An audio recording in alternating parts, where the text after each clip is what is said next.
इस वीडियो में हम surface ornamentation techniques embroidery trade के पिछले वर्ष में पूछे गए क्वेश्चन पेपर को सोल्व करेंगे। अगर आप मेरे चैनल पर पहली बार आए हैं तो प्लीज़ मेरे चैनल को सब्सक्राइब करें। जैसा कि आपको देखने से पता लग रहा होगा कि यह सरफेस ऑर्नामेंटेशन टेक्निक एम्ब्रॉयडरी का पेपर है जो कि जुलाई 2023 में पूछा गया पेपर है। और आप यह भी जानते होंगे कि इस ट्रेड में 50 क्वेश्चंस ट्रेड थ्योरी के तथा 25 या 25 क्वेश्चंस एम्प्लॉयबिलिटी स्किल्स के एग्जाम में पूछे जाते हैं।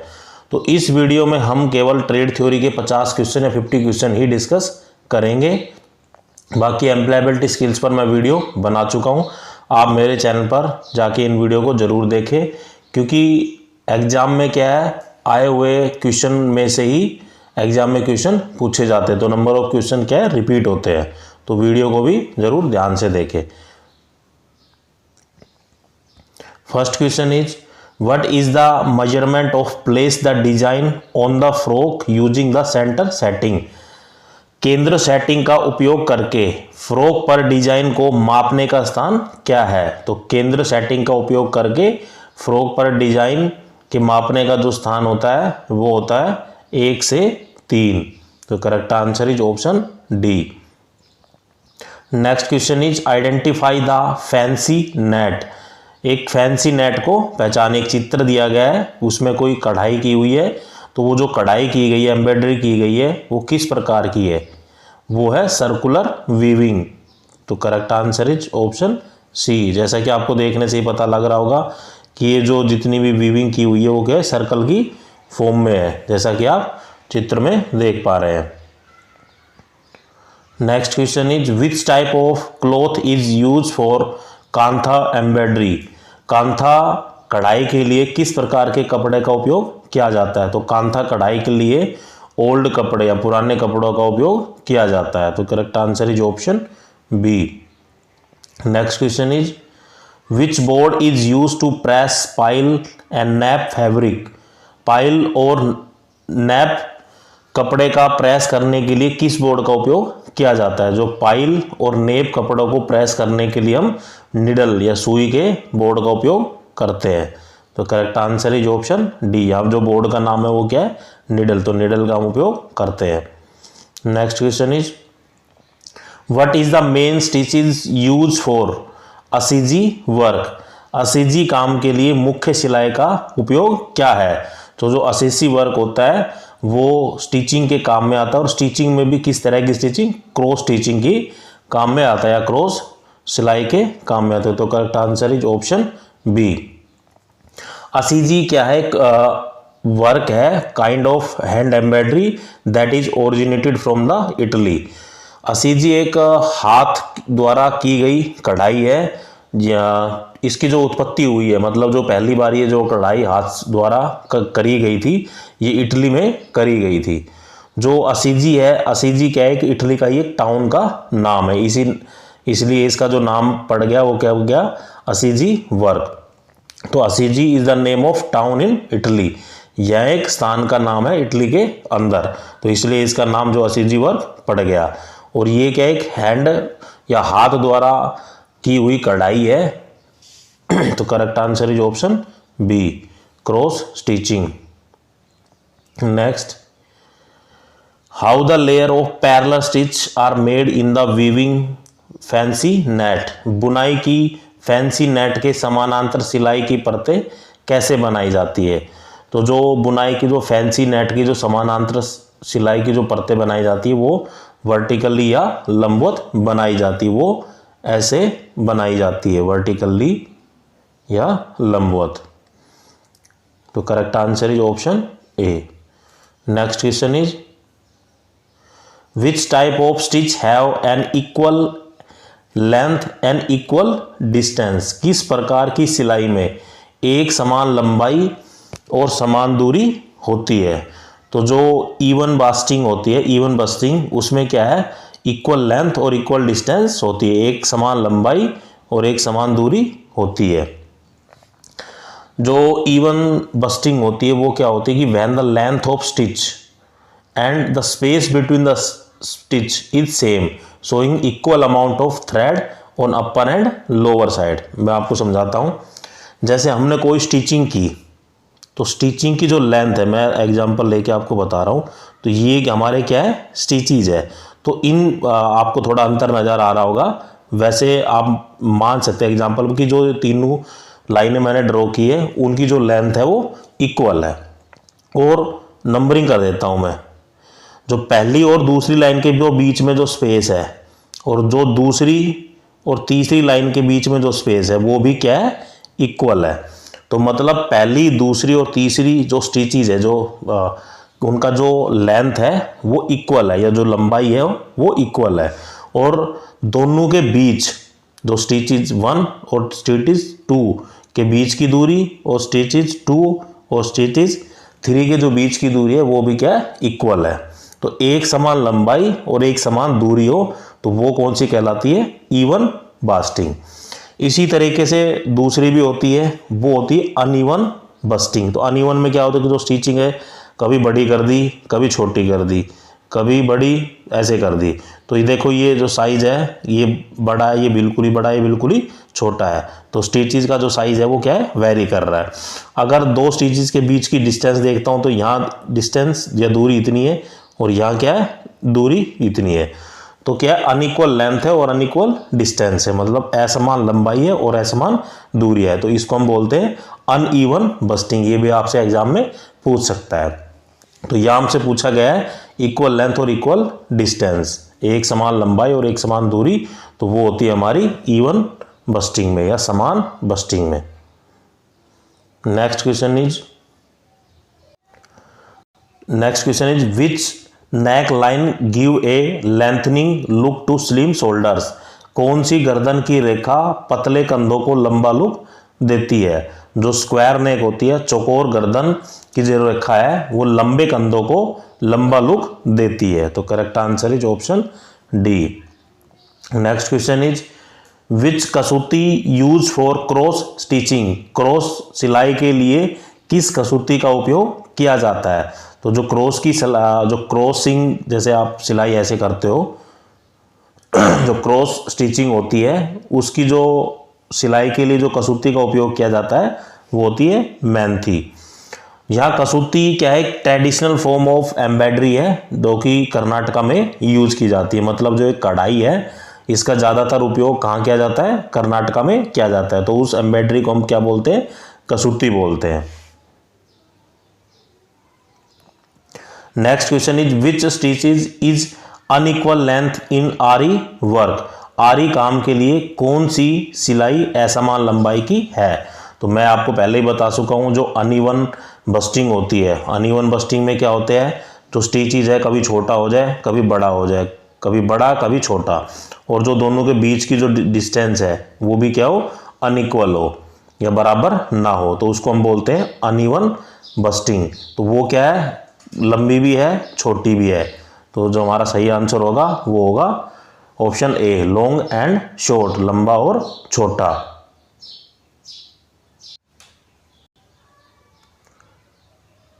Next question is where is the knee pad located in swing machine. सिलाई मशीन में नी पैड कहाँ स्थित है। तो सिलाई मशीन में, जो स्विंग मशीन में जो नी पैड हम उपयोग में लाते हैं वो होती है बॉटम साइड, नीचे की ओर। तो करेक्ट आंसर इज ऑप्शन ए।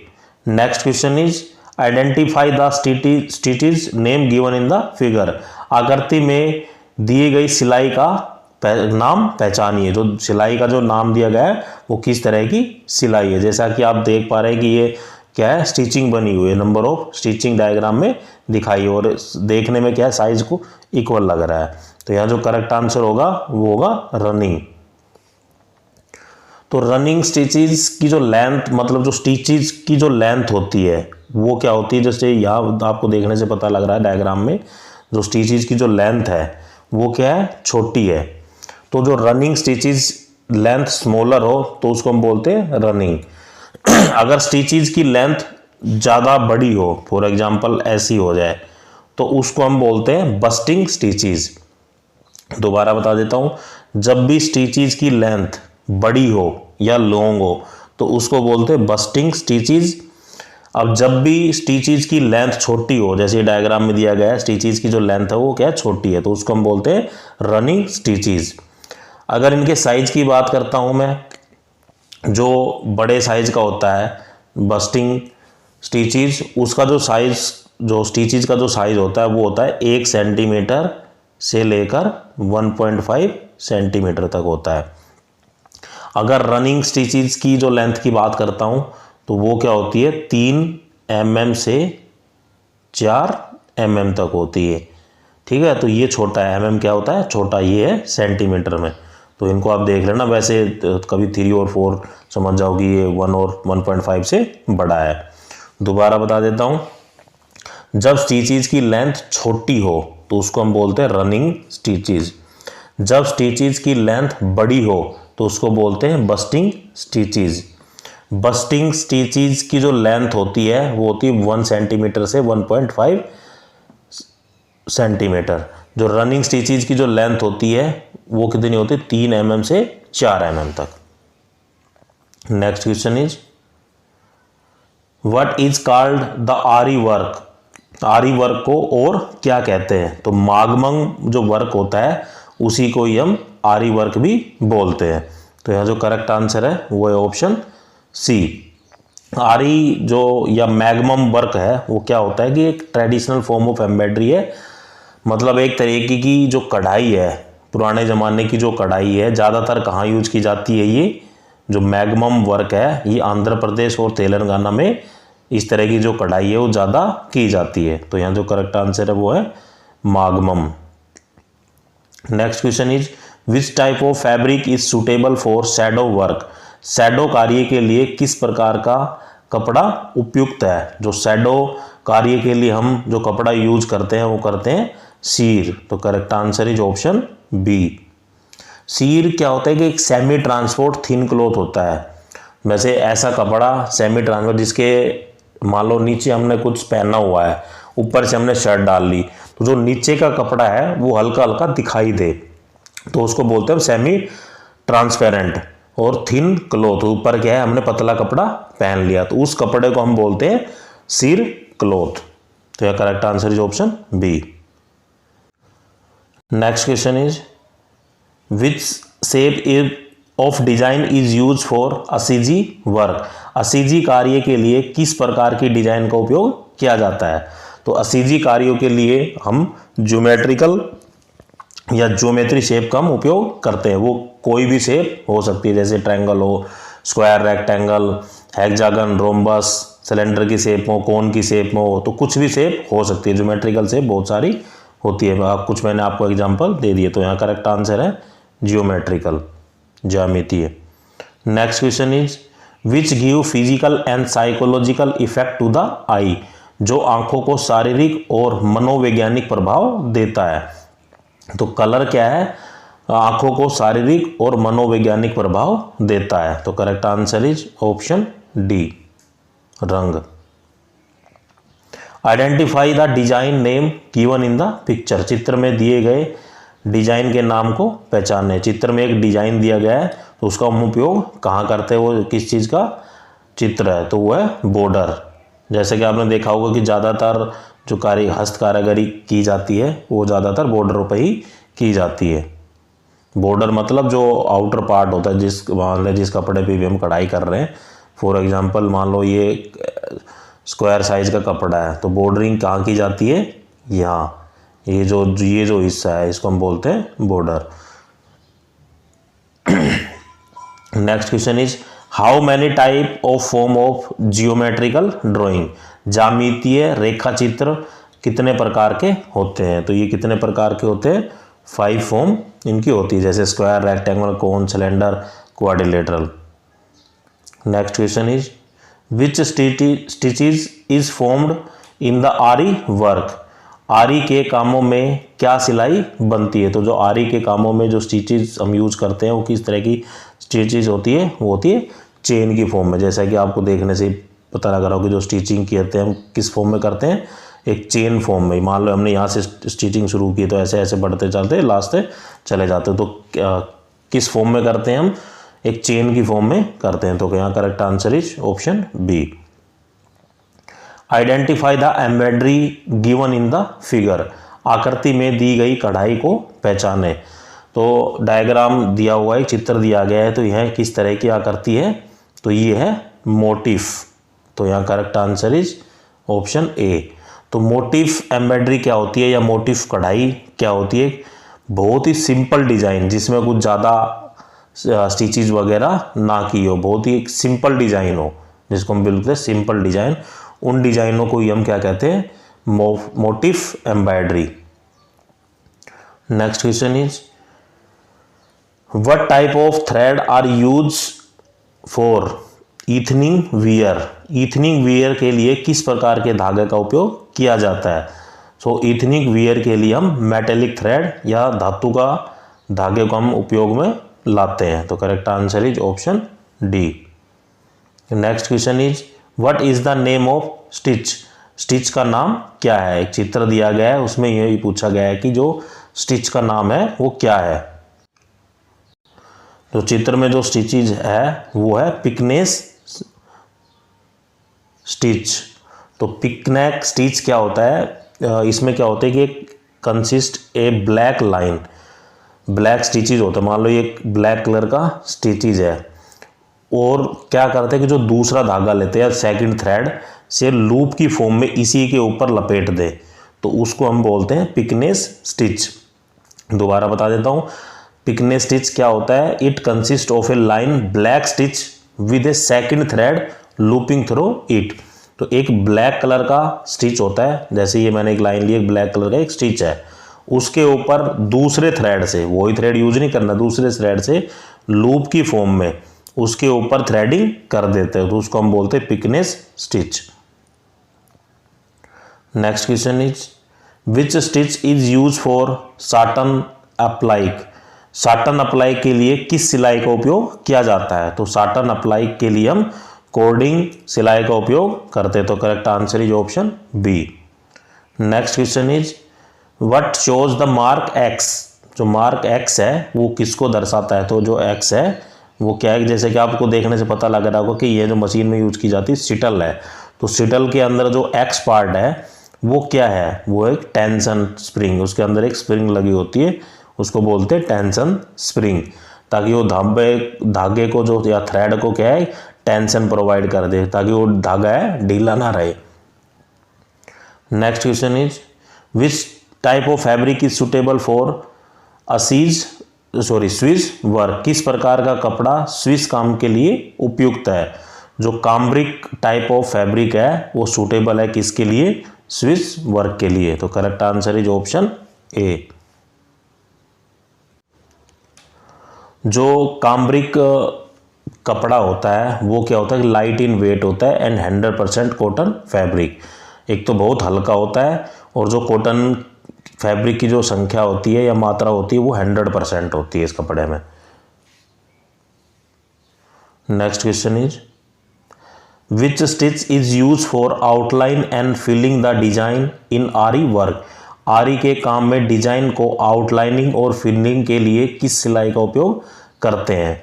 तो आरी के काम को, डिजाइन को जो आउटलाइन करने या भरने के लिए जिसका हम उपयोग करते हैं, चेन स्टिक का हम उपयोग करते हैं। मान लो कोई भी हमें डिजाइन जनरेट करना है, चाहे वो बॉर्डर पे जनरेट करना हो, तो जो भी हम स्टिचेज करते हैं वो किस फॉर्म में करते हैं? हम चेन की स्टिचेज में करते हैं, चेन की फॉर्म में करते हैं। Next question is which state famous for Kutch embroidery? Kutch कढ़ाई के लिए कौन सा राज्य प्रसिद्ध है? तो नाम से ही क्लियर है, कच्छ कहाँ है? गुजरात में। तो यहाँ correct answer is option B, Gujarat. जो कच्छ की जो कढ़ाई है वो गुजरात राज्य में बहुत ही प्रसिद्ध है। Next question is what is the meaning of monochrome? Monochrome का अर्थ क्या है? एक तरह का टर्म होती है मोनोक्रोमेटिक कलर। मोनोक्रोमेटिक कलर क्या होता है कि कोई भी ऑब्जेक्ट हो या इमेज हो वो केवल एक सिंगल कलर से ही मिलके बनी हो, तो उसको हम बोलते हैं मोनोक्रोमेटिक कलर। तो इसी तरीके से यहाँ पूछा गया कि मोनोक्रोम क्या है? तो मोनोक्रोम क्या है? एक सिंगल कलर हो, तो उसको हम बोलते हैं मोनोक्रोम कलर। तो correct answer is option B. Next question is which stitch is most suitable for stems and outline area in aari work? आरी के काम में स्टेम और आउटलाइनिंग क्षेत्रों के लिए कौन सा सिलाई सबसे उपयुक्त है? तो आरी के काम में स्टेम और आउटलाइनिंग क्षेत्रों के लिए कोडिंग सिलाई सबसे उपयुक्त है। तो correct answer is option A. Next question is how many type of Phulkari Bagh? जो फुलकारी बाग है वो कितने प्रकार का होता है? तो जो फुलकारी बाग है वो 4 प्रकार का होता है। तो correct answer is option D. जैसे बाग, चौपे, सुबहार, संचयी, तो ये क्या है? इसके फुलहारी बाग के टाइप है। Next, how the garment lead to rejection the order? कैसे परिधान आदेश अस्वीकार होते हैं? मान लो हमने कोई कपड़ा मंगवाया या ऑर्डर किया, तो उसमें क्या है, हम जैसे हमारे पास रिसीव होता है तो हमने खोल के देखा कि उसमें जो बहुत सारे आइटम है या बहुत सारे कपड़े हो बहुत ही डिफेक्टिव है, तो हम क्या करेंगे, उस ऑर्डर को क्या है कैंसिल कर देंगे, तो उस माल को क्या हम वापसी भेज देंगे। तो defective fabric garment lead to the rejection to the order. दोषपूर्ण कपड़ा परिधान आदेश अस्वीकार होते हैं। Next question is which place is outline to design to cut work? कौन सा स्थान कट वर्क करने के लिए, डिजाइन करने के लिए तैयार है? तो in the button whole stitch या बटन होल स्टिच में जो स्थान होता है वो कट आउट वर्क के लिए, डिजाइन करने के लिए तैयार है। तो correct answer is option C. Next question is what is the name of design given in the figure? नीचे दिए गए डिजाइन का नाम क्या है? जो एक चित्र दिया गया है उसमें हमें पूछा है कि जो एक डिजाइन है वो किस प्रकार का है, तो वो डिजाइन है एम्फेसिस। तो correct answer is option B.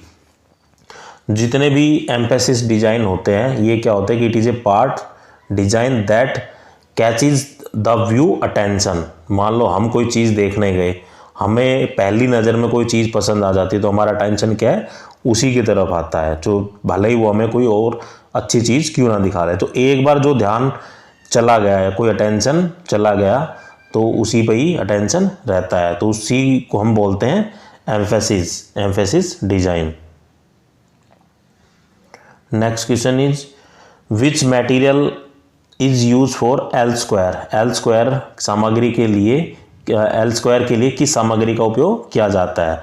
तो एल स्क्वायर के लिए हम लकड़ी का उपयोग करते हैं।